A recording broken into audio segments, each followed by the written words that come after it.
ನಿತೀಶ್ ಕುಮಾರ್ ಅವರ ಸತತ 20 ವರ್ಷಗಳ ಆಳ್ವಿಕೆ ಬಹಳಷ್ಟು ಚರ್ಚೆಗಳಾಗ್ತಾ ಇದ್ವು. ಯಾರಿಗೆ ವೋಟ್ ಹಾಕಿ ಆದರೆ ಮುಖ್ಯಮಂತ್ರಿ ಆಗೋದಂತೂ ನಿತೀಶ್ ಕುಮಾರ್ ಅನ್ನುವಂಥದ್ರವರೆಗೂ ಕೂಡ ವಿಡಿಯೋಗಳು ವೈರಲ್ ಆಗ್ತಾ ಇತ್ತು. ಯಾರನ್ನೇ ಬೇಕಾದ್ರೆ ನೀವು ಗೆಲ್ಲಿಸಿ ಆದರೆ ಮುಖ್ಯಮಂತ್ರಿ ಆಗೋದು ನಿತೀಶ್ ಕುಮಾರ್ ಅನ್ನೋದು. ಯಾಕಂದರೆ ನಿತೀಶ್ ಕುಮಾರ್ ಈ ಕಡೆಗೂ ಸೆಟ್ ಆಗ್ತಾರೆ, ಆ ಕಡೆಯಲ್ಲೂ ಸೆಟ್ ಆಗ್ತಾರೆ. ಅವಕಾಶವಾದಿ ಅಂತೇಳಿ ಇವರು ಬೈತಾರೆ, ಅವರು ಬೈತಾರೆ, ಎಲ್ಲರೂ ಬೈತಾರೆ ಅವ್ರನ್ನ ಅವಕಾಶವಾದಿ ಅಂತೇಳಿ. ಆದರೆ ಅವರವರ ಅವಕಾಶ ಸಿಕ್ಕಾಗ ಅವ್ರನ್ನ ಅಪ್ಕೊಂಡು ಮುದ್ದಾಡಿ ಅವ್ರನ್ನ ಖುಷಿಯಿಂದ ಹೊಗಳ್ತಾರೆ. ಸುಶಾಸನ್ ಬಾಬು ಅಂತ ಕರೀತಾರೆ ಅವರು. ಈಗ RJD 25ರಿಂದ 35 ಸೀಟ್ಗಳಲ್ಲಿ ಗೆಲುವನ್ನು ದಾಖಲಿಸ್ಕೊಳ್ಬೋದು ಮೊದಲ ಹಂತದಲ್ಲಿ ಅನ್ನೋಂಥದ್ದು. BJP 20ರಿಂದ 30 ಸ್ಥಾನಗಳಲ್ಲಿ ಗೆಲುವನ್ನು ದಾಖಲಿಸ್ಕೊಳ್ಬಹುದು ಅನ್ನುವಂಥದ್ದು. NDAಗೆ 60ರಿಂದ 70 ಸ್ಥಾನಗಳು ಸಿಗಬಹುದು ಅನ್ನುವಂಥದ್ದು. ಮೊದಲ ಹಂತದ ಮತದಾನ ನಡೆದಿರತಕ್ಕಂತಹ ಕ್ಷೇತ್ರಗಳ ವಿಚಾರಕ್ಕೆ ಬಂದಾಗ NDAಗೆ 60ರಿಂದ 70, ಗಠಬಂಧನ್ಗೆ 45ರಿಂದ 55 ಸೀಟ್ಗಳು ಸಿಗಬಹುದು ಅನ್ನುವಂತಹ ನಿರೀಕ್ಷೆಯನ್ನು ನ್ಯೂಸ್ 18 ನಡೆಸಿರ್ತಕ್ಕಂತಹ ಸಮೀಕ್ಷೆಯ ಸಂದರ್ಭದಲ್ಲಿ ಗೊತ್ತಾಗಿರುವಂಥದ್ದು.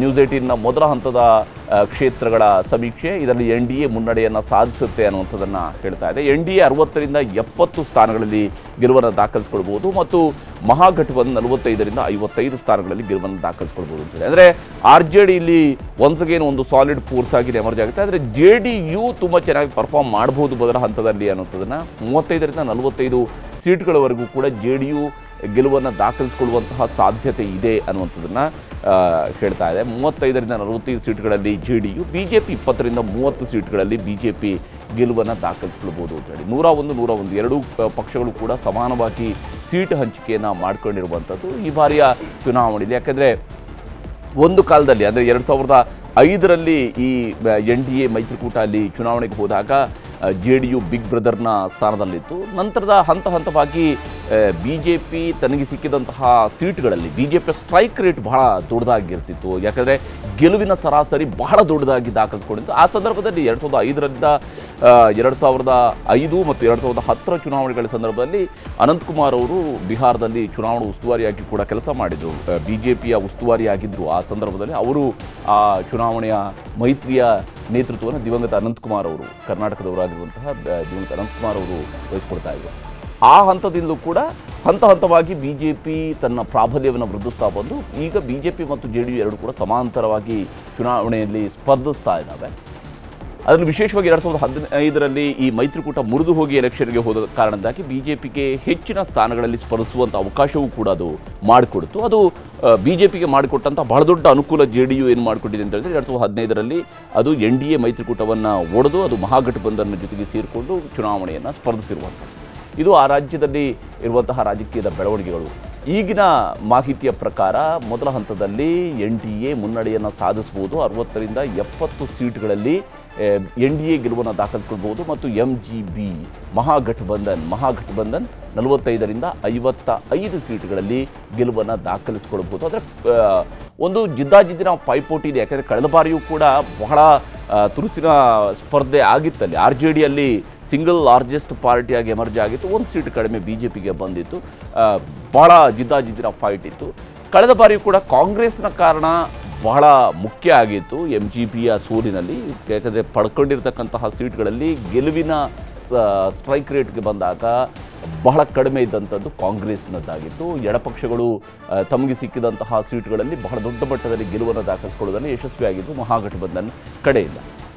ಈಗ ಮಹಾಗಠಬಂಧನ್ ಮತ್ತು NDA ನಡುವಿನ ಫೈಟ್ನಲ್ಲಿ NDA ಮುನ್ನಡೆಯನ್ನು ಸಾಧಿಸುತ್ತೆ ಅನ್ನುವಂಥದ್ದನ್ನು, ಅಂದರೆ 20 ವರ್ಷಗಳ ಆಳ್ವಿಕೆಯ ನಂತರವೂ ಕೂಡ NDA ಮುನ್ನಡೆಯನ್ನು ಸಾಧಿಸ್ಬೋದು ಅಂತ ಹೇಳುವಂಥದ್ದು ಹೇಳ್ತಿದೆ. ಇನ್ನು ಬೇರೆ ನ್ಯೂಸ್ ಏಜೆನ್ಸಿಗಳು ಮಾಡಿರ್ತಕ್ಕಂತಹ ರಿಸಲ್ಟನ್ನು ಕೂಡ ನೋಡ್ತಾ ಇದ್ವಿ ನಾವಲ್ಲಿ. ಸ್ಕ್ರೀನ್ನ ಬಲಭಾಗದಲ್ಲಿ ನಿಮಗೆ ಬೇರೆ ನ್ಯೂಸ್ ಏಜೆನ್ಸಿಗಳು ಕೊಟ್ಟಿರ್ತಕ್ಕಂತಹ ರಿಸಲ್ಟನ್ನು ಕೂಡ ನಿಮಗೆ ತೋರಿಸ್ತಾ ಇದ್ವಿ. ಮ್ಯಾಟ್ರಿಕ್ಸ್ ಏಜೆನ್ಸಿಯವರು ಹೇಳೋ ಪ್ರಕಾರ 147ರಿಂದ 167 ಸೀಟ್ಗಳವರೆಗೆ NDA ಗೆಲ್ಲುತ್ತೆ ಮತ್ತು ಒಂದು ಭಾರಿ ಬಹುಮತದೊಂದಿಗೆ NDA ಮತ್ತೆ ಅಧಿಕಾರಕ್ಕೆ ಬರುತ್ತೆ ಅಂತ ಹೇಳಿ. ಮಹಾಗಠಬಂಧನ್ 70ರಿಂದ 90 ಸೀಟ್ಗಳಿಗೆ ಸೀಮಿತ ಆಗುತ್ತೆ. ಕಳೆದ ಬಾರಿ ಅವರಿಗೇನು 110 ಸೀಟ್ಗಳಿದ್ವು, ಅಷ್ಟು ಸೀಟ್ಗಳು ಈ ಬಾರಿ ಬರುವಂತಹ ಸಾಧ್ಯ. ಇಲ್ಲಿ ಭಾಳ ಮುಖ್ಯವಾಗಿ ಸುಭಾಷ್ ಶುಗರ್ ಅವರು ನೀವು ಅವಾಗಲೇ ಹೇಳಿದ್ರಿ ಯಾವ ರೀತಿಯಾಗಿ OIC ಅವರ ಫ್ಯಾಕ್ಟ್ರಲ್ಲಿ ಕೆಲಸ ಮಾಡ್ತು, ಅವರ AIMIM ಯಾವ ರೀತಿಯಾಗಿ ಕಳೆದ ಎಲೆಕ್ಷನ್ನಲ್ಲಿ ಕೆಲಸ ಮಾಡ್ತು ನೋಡಿ. ಈ ಬಾರಿ ಎಷ್ಟರ ಮಟ್ಟಿಗೆ OIC ಪ್ರಭಾವ ಅಲ್ಲಿ ಪರಿಣಾಮ ಬೀರುತ್ತೆ?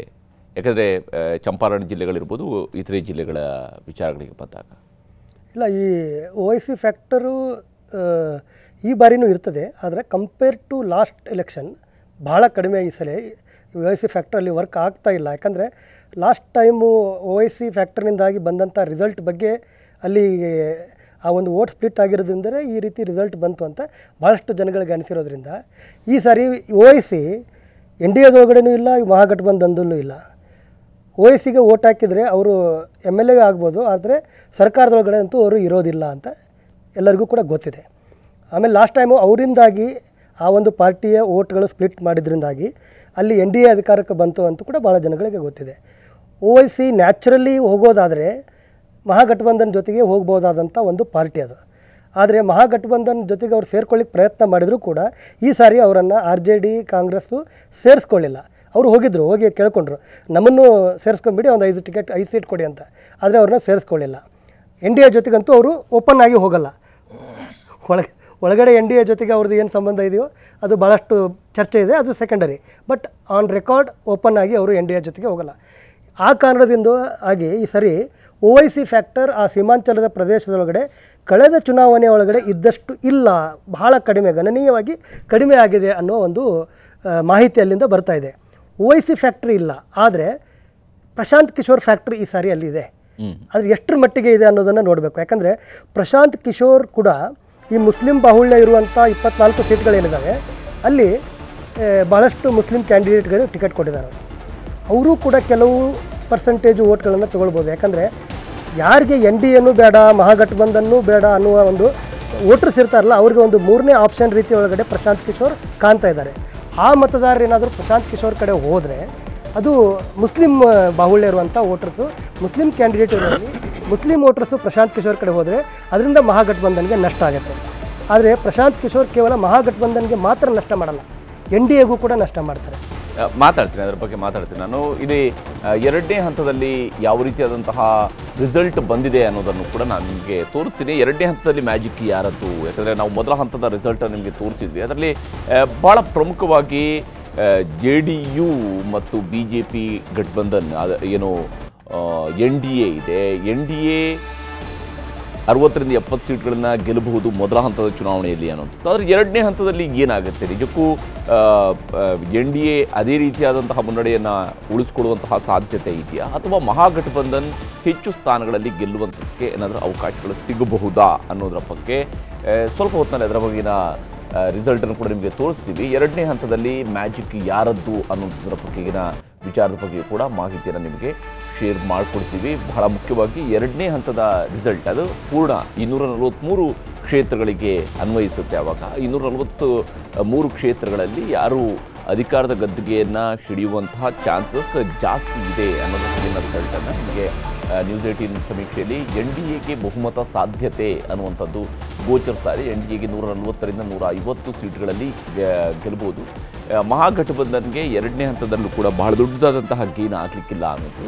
85ರಿಂದ 95 ಸೀಟ್ಗಳಲ್ಲಿ ಮಹಾಗಠಬಂಧನ್ ಗೆಲ್ಲಬಹುದು ಅನ್ನೋದರ ಬಗ್ಗೆ ಮತ್ತು NDA ಅಧಿಕಾರಕ್ಕೆ ಏರುವಂಥದ್ದು ಬಹುತೇಕ ನಿಶ್ಚಿತ. 140ರಿಂದ 150 ಸ್ಥಾನಗಳವರೆಗೂ ಕೂಡ NDA ಗೆಲುವನ್ನು ದಾಖಲಿಸಿಕೊಳ್ಳಬಹುದು ಅನ್ನುವಂತಹ ನಿರೀಕ್ಷೆ ಇದೆ. ಇದು ಮತಗಟ್ಟೆ ಸಮೀಕ್ಷೆಯಲ್ಲಿ ಸಿಕ್ಕಿರುವಂತಹ ಮಾಹಿತಿ. ಅಂದರೆ ಮತಗಟ್ಟೆ ಸಮೀಕ್ಷೆಯ ಸಂದರ್ಭದಲ್ಲಿ ವೋಟ್ ಹಾಕಿರ್ತಕ್ಕಂತಹ ಮತದಾರರು ಕೊಟ್ಟಿರ್ತಕ್ಕಂಥ ಮಾಹಿತಿ ಆಧಾರದ ಮೇಲೆ JSP ಜನಸುರಾಜ್ ಪಾರ್ಟಿ 5 ಸ್ಥಾನಗಳಲ್ಲಿ ಗೆಲುವನ್ನು ದಾಖಲಿಸಿಕೊಳ್ಳುವಂತಹ ಸಾಧ್ಯತೆ ಇದೆ ಅಂತೇಳಿ. ಜನಸುರಾಜ್ ಪಾರ್ಟಿ 5ರಿಂದ 5 ಸ್ಥಾನಗಳಲ್ಲಿ ಮತ್ತು ಒಟ್ಟಾರೆಯಾಗಿ ಇತರರು 5ರಿಂದ 10 ಸ್ಥಾನಗಳಲ್ಲಿ ಗೆಲ್ಲುವಂತಹ ಸಾಧ್ಯತೆ ಬಿಹಾರದಲ್ಲಿ ಗೋಚರಿಸ್ತಾ ಇದೆ. ಇದು ಮತ್ತೊಮ್ಮೆ NDA ಅಧಿಕಾರಕ್ಕೆ ಬರುವಂಥದ್ದು ಬಹುತೇಕ ನಿಶ್ಚಿತ ಮತ್ತು ಅದು ಕಳೆದ ಬಾರಿಗಿಂತೂ ಕೇವಲ ಬಹುಮತ ಅಲ್ಲ, ಕಳೆದ ಬಾರಿಗಿಂತೂ ಕೂಡ ಹೆಚ್ಚಿನ ಬಹುಮತದೊಂದಿಗೆ ಈ ಬಾರಿ ಬಿಹಾರದಲ್ಲಿ ಅಧಿಕಾರದ ಗದ್ದುಗೆಯನ್ನು NDA ಏರಬಹುದು ಅನ್ನುವಂತಹ ನಿರೀಕ್ಷೆಯನ್ನು ನ್ಯೂಸ್ 18 ನಡೆಸಿರ್ತಕ್ಕಂತಹ ಸಮೀಕ್ಷೆಯು ಕೂಡ ಹೇಳ್ತಾ ಇದೆ. ಬೇರೆ ಬೇರೆ ಸಮೀಕ್ಷೆಗಳು ಕೂಡ ಇದೇ ರೀತಿಯಾದಂತಹ ರಿಸಲ್ಟನ್ನು ಹೇಳ್ತಾ ಇದ್ದಾರೆ. ಅಂದರೆ ಅಲ್ಲಿಯ ಒಟ್ಟು ಗಾಳಿ ಮತ್ತೆ NDA ಕಡೆಗೆ ಬೀಸ್ತಾ ಇದೆಯೋ ಹೊರತು ಅದರೇನು ಬಹಳ ದೊಡ್ಡ ಬದಲಾವಣೆಗಳಾದಂಗೆ ಇಲ್ಲ. ಚುನಾವಣೆಯ ಎಲ್ಲ ಹಂತಗಳು ಮುಗಿದ ನಂತರ NDA ಮತ್ತೊಮ್ಮೆ ಅಧಿಕಾರಕ್ಕೆ ಬರುವಂತಹ ಸಾಧ್ಯತೆ ದಟ್ಟವಾಗಿ ಗೋಚರಿಸ್ತಾ ಇದೆ ಅನ್ನುವಂಥದ್ದನ್ನು ಹೇಳ್ತಾ ಇರುವಂಥದ್ದು. ಇಲ್ಲಿ ಅರುಣ್ ಅವರೇ, 140ರಿಂದ 150 ಸ್ಥಾನಗಳವರೆಗೂ ಕೂಡ ಗೆಲ್ಲಬಹುದು NDA ಅನ್ನುವಂಥದ್ದು.